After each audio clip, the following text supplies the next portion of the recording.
Well, welcome. I'm Pastor Ray Barnett. Glad you could be with me for another broadcast, another lesson in God's answers for anxiety and depression. I want to wish all of you a good morning, a good evening, a good afternoon, depending on what time you're watching this broadcast. Yesterday, if you were with me, you would have noticed about midway through the broadcast, the lesson, we had some unexpected and also uninvited guests. A woman lost control of her dog and was running around me, basically. And this has, become kind of an insider's joke for us, I think, because there always seems to be no matter how quiet a spot I find to do these lessons with you, there's always some type of interruption, which lends to my theory. Here comes a helicopter. Which lends to my theory that the devil always has a plan when you're trying to do God's work. So this show may go down in history as the one show that the motto was expect the unexpected. All right, so I'm grateful that God has validated my theory, but letting this Black Ops helicopter go over my head here. All right, we'll give it a second here, and then we'll begin our lesson. It's amazing.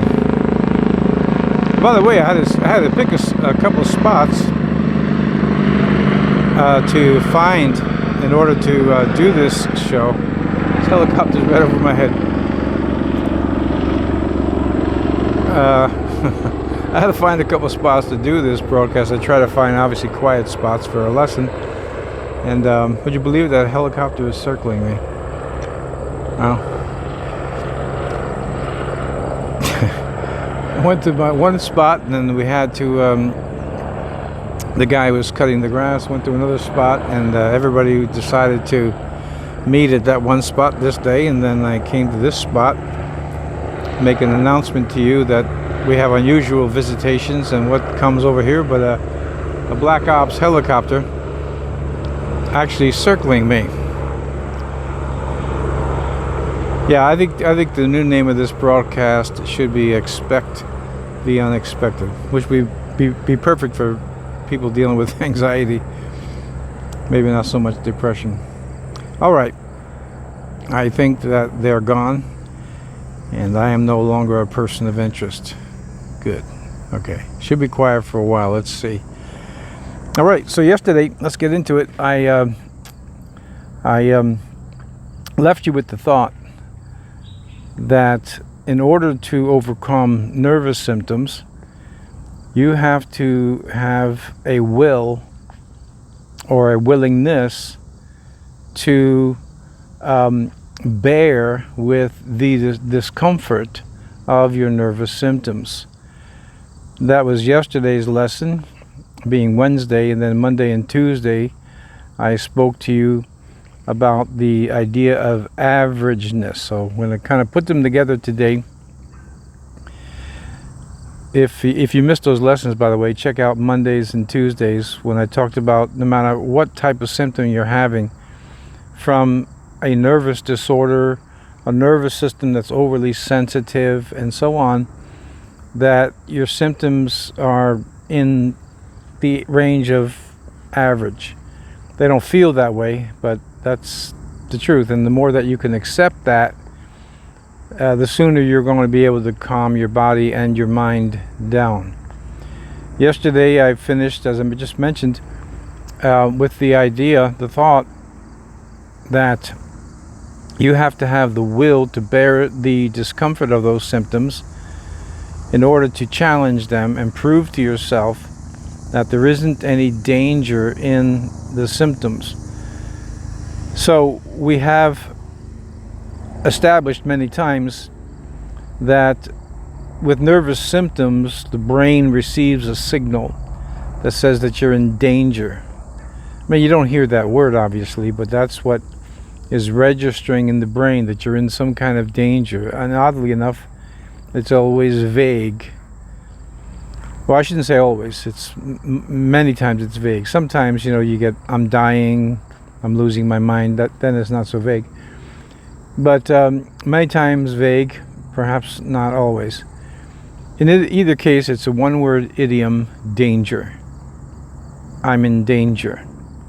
When the truth of it is, and we've already established this on other lessons, that there isn't any danger whatsoever, no matter how distressing a symptom may be. There isn't any danger to what you're feeling. And I always mention this. I guess I'll have to always mention it just in case it's you're a first-time viewer.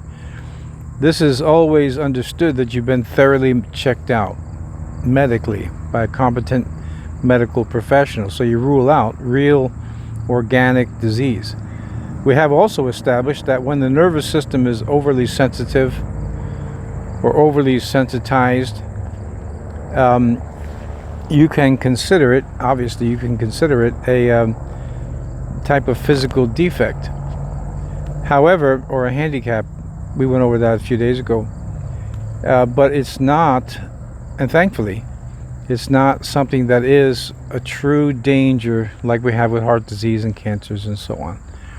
Now, in order to overcome, in order to obtain a cure, in order to be totally free from the melees of nervous symptoms, you are going to have a will to bear the discomfort of that nervous symptom, no matter how distressing, and let it run its course. Now, in the beginning, this may take not only some time, but it also is going to take a lot of fortitude. In other words, you've been suffering from nervous symptoms maybe all your life. And I'm counseling you to challenge that symptom by not paying attention to it. Well, that's not going to come easy if you've had a lifelong history. And even if you haven't had a lifelong history, it's not going to come easy to challenge that symptom by just detaching the thought of danger from it and allowing it to run its course. Because in times past, when these symptoms came on you always gave in to the idea that I'm in danger, and you went into a panic. And by the way, this is not only true of anxiety, but it's true of depression as well. The dynamics may be just a bit different, but it's pretty much the same thing. In other words, depression may bring you more of, life is no good and this is bad, and that negativity that goes with depression. And believe me, I've had both, so I'm not speaking. I'm not an armchair. I'm sitting in a chair, but I'm not an armchair general. I have experienced these things, so I do know what I'm talking about. Either case, the brain is receiving signals that are not true. There is hope, there is an answer, there is a, quote, cure, but you're the one, and only you, that can control your will and direct it against the symptoms. But I don't want you to think in terms of a fight where you'd only create more tension. I'm trying to convey the thought of, I guess passivity would be a better word to convey. What I'm trying to say is that here's the symptom, and you feel it, and the alarm goes off in the brain, danger, something's wrong, and so on. But I'm asking you and counseling you to detach the thought of danger. The symptom is still there, and then ride it out, as someone just made a comment yesterday, or actually today. Just ride it out, because it's going to eventually dissipate. And let me share something with you before I forget. When you begin to challenge a symptom, here it is. Let's say it's this way. It's up here, and you start to challenge it. It'll actually get a little bit worse for a moment, which doesn't help, does it? When you're trying to steel your will against it. But after that rise, it'll start to drop off. It could drop off this way. It could drop off this way, which is more likely, taper off eventually. And again, if you do that enough times, that every time these symptoms arise, the ones that have tortured you, which that is a valid word, it really is when it comes to nervous symptoms, it's a lot like being tortured, tormented. I've mentioned that this week. When you begin to see one, and then a second time, and a third, and a fourth, and a fifth, and a 50th, and a 100th time, you begin to see that these symptoms will dissipate, and then they will go away. A, you're on your way to a cure. B, if you do it long enough, and you have the resolve to continue to do it, you're cured. Keep in mind that symptoms have a way of returning. But if you've learned these lessons that I'm giving to you, if you've practiced them, which, by the way, once again, is the only way that you could actually see for yourself that what I'm saying is true, that it works. If you don't practice it, and if you're just accepting the theory of these lessons, well, it will help you, but very, very little. It's the practice. Let's pretend this was a music lesson. I gave you one of the stories of my life was teaching guitar. I taught it to adults. I taught it to young children. And obviously, you don't make any progress in a musical endeavor on a musical instrument unless you take that lesson, go home and practice it all week. And then you come back to the teacher, and maybe it's a basic scale that you were to work on, and there's some measure of progress. If you expect it in week, unless you're a prodigy, if you expect it in 1 week to become, an amazing guitarist, well, your expectations were too high. But you should expect progress. Now put 52 of those weeks together, and you started here, and you're way, way over here, and you are becoming proficient at the musical instrument, at art, at physical exercise, anything. All right, you get the idea of the principle. Practice, as they say, is what will make you perfect in being able to, I'm reluctant to use the word cope, but to deal with your symptoms in a different way than panic and hysteria and depression as well, surrendering to them, giving up. Practice will bring you to a place where you're going to be free. And just emphasizing this, only practice. In other words, and I'm not trying to discourage you from watching my lessons here, this course that I'm teaching, but I am going to say that you can watch it every day, but if you don't practice, it's not doing you any good. When I'm still a rudimental drummer. I remember showing up for rehearsal with the fife and drum corps that I was with, and we were getting ready within the next few weeks to go to the Northeastern Championship. Okay, we had a very good chance to win, and then in the end we actually did win. We became the Northeastern champions.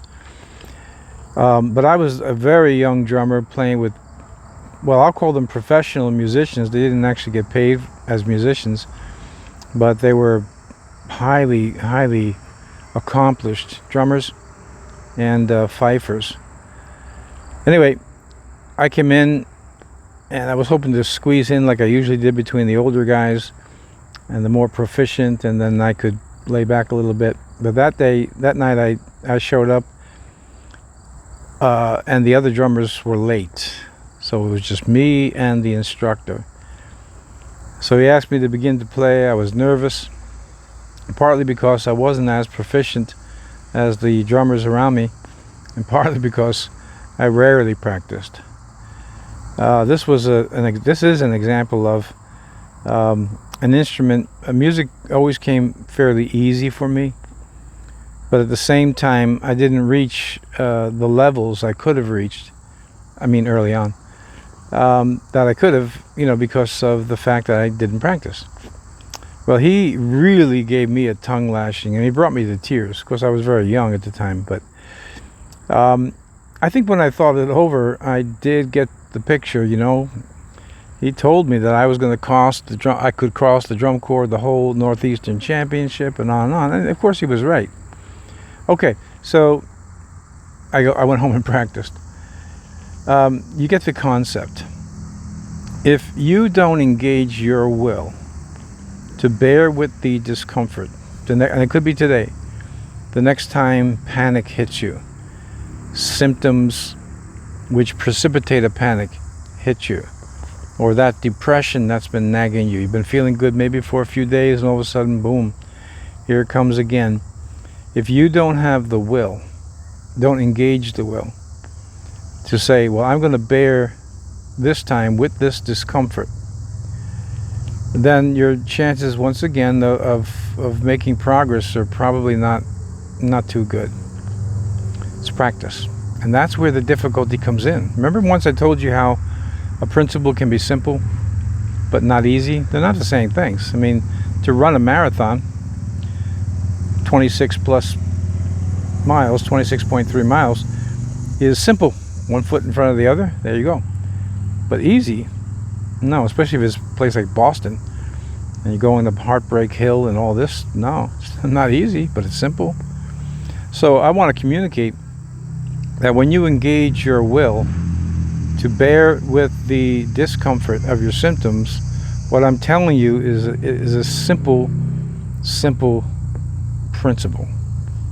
But it is definitely not easy. And so with that, we'll go a little further, and I'll say to you that you have to have the will to bear discomfort, but it must be a very firm resolution. You must be very firm and resolute that this time you're not going to give in to the feeling of panic, and you're not going to give in to the, well, let's call it a feeling of depression. You're not going to give in to the thoughts that go with it, and you're going to stand your ground. Again, I don't want to use the word fight because that implies more tension. But you're not going to fight it. You're just going to stand your ground and refuse to give in to it. It won't be easy. But I used my watch as an illustration. Let's say, it's not a bad idea to do this. You take your watch. When the symptom starts, you've already made a decision, right? That's what the will does. The will, by the way, is very easy to understand. The will just has one function, to make choices. And in those choices, it's yes or no. That's it. Basically, that's it. You can defer a decision and say, well, I'll do it later, but it's still going to get down to yes or no. So you made the decision. Okay, I'm going to do this. Now, if you even use the word try, it's already showing that there's some doubt about what you're learning on this channel and these lessons. If you are convinced, now remember, this is a Christian approach, biblical approach to anxiety and depression. If you're convinced that you're safe, talked about this week. If you're convinced that you're not in danger, if you're convinced, then your resolve will be firm. And you're tired of being, again, harassed by these symptoms. And so today is the day that you've had enough and you make that stand. But you're going to get resistance from your symptoms because habits, which we've already discussed that, habits have been built up. So what we're trying to do is build a new habit, which is that when the symptoms come, you're not going to be running around and making your 30th, 40th, 50th trip to the emergency room, panic calls to the doctor, panic calls to your family members, whoever, to getting your spouse and going on and on. See, these things are just amping it up. These things are adding fuel to that fire, and it's going to get worse, or at least it's not going to get better. All right, so you make the stand in your mind that I'm going to, let's say, tough it out. I'm going to tough it out. And you're not going to think in terms of danger. You're going to say, I'm not in any danger, no matter what I'm feeling right now. I'm not in any danger, so I'm not going to give in to this. Okay, so that's done up here. And you made a resolute decision that you're not going to try this, you're going to do it. And let's say, for instance, and I hope that this is true, you're successful. You looked at your watch and the symptom lasted an hour. You won't even know how long symptoms lasted in times past because you never checked. And then what you should expect is that as you become more proficient at practicing, you're going to get better and better at dealing with these symptoms until the day will come. Just to illustrate it, the day will come when you realize that, hey, I've gone a whole week without symptoms, a whole month. The day will come when it's 6 months, 8 months, a year. And then at that point you can say, I've overcome it. I'm cured. And I know for so many of you, that will be a welcome day. But if you don't have a resolute will, see, I've added an adjective to that. Not just a will, well, let's see how it happens. It's got to be resolute that you are not going to fail in this. And it's really not a pass or fail situation, but you get the idea? You're not going to give in. You're not going to give in. Not this time, no. And I'm not giving in again. I'm not going to be a slave to these symptoms of coming from my nervous system. I'm going to have the peace of Christ. I'm going to have the serenity of Christ. I'm going to have the faith of Christ. I'm going to have the assurance of Christ. And then, during these times of practice over the next few weeks and months, you're going to start to see the symptoms are coming. Let me say it this way. The symptoms may actually have the same intensity next time they come, third time they come, but they're going to be more space in between them. Then in time, not only will the space be wider in between symptoms, but also the intensity will be coming down at the same time. So the intensity is starting to drop, the spaces are getting longer, and guess what's happening? Your symptoms are starting to go away. Well, that's what you want. But I cannot emphasize this enough. If you do not make a resolute decision to bear with the discomfort of those symptoms, your chances of making progress are not too good. However, if you make a resolute decision, you're not going to give up. No, not under any circumstance. You're not going to give up. And you know what, by the way, even if you have a resolute will, and even if you, quote, failed, you would still have a couple steps forward in the process of healing. Think about that. I mean, failed in the sense that you finally get to a point where I can't take it anymore. You go back to your old habits of thinking in danger, and hysteria and panic, and falling into a deep depression or something. But you made that initial step, the will to bear with the discomfort. And notice that I'm saying discomfort. It's got to be thought of. We got to change the vocabulary that we use with regard to nervous symptoms, depression, anxiety, mental health issues. We have to change our vocabulary and begin to call them what they actually are. They're uncomfortable, but they're not incurable. There's a certain amount of discomfort involved, but it's not death. And it's certainly not the fact that you are in some real imminent danger. That one word idiom that we look at as the word danger is now being challenged. And in time, through Christ, you will find that His word is true. We are safe and free. And whom the Son sets free is free indeed. All right, John 8:32. You shall know the truth, and the truth will make you free. Let me pray for you. Father, it is my sincere desire that you free up my friends. They're becoming my friends on this channel that we started only a few months ago. And that they will be able to experience and testify as I do that they are free from the harassment and the torture of nervous symptoms, of anxiety, of depression, as well as mental health diagnoses. God, touch each one of my friends that are watching right now with the peace, the love, and the serenity that we have in Jesus' name. Amen. All right. Glad that you could be with me today.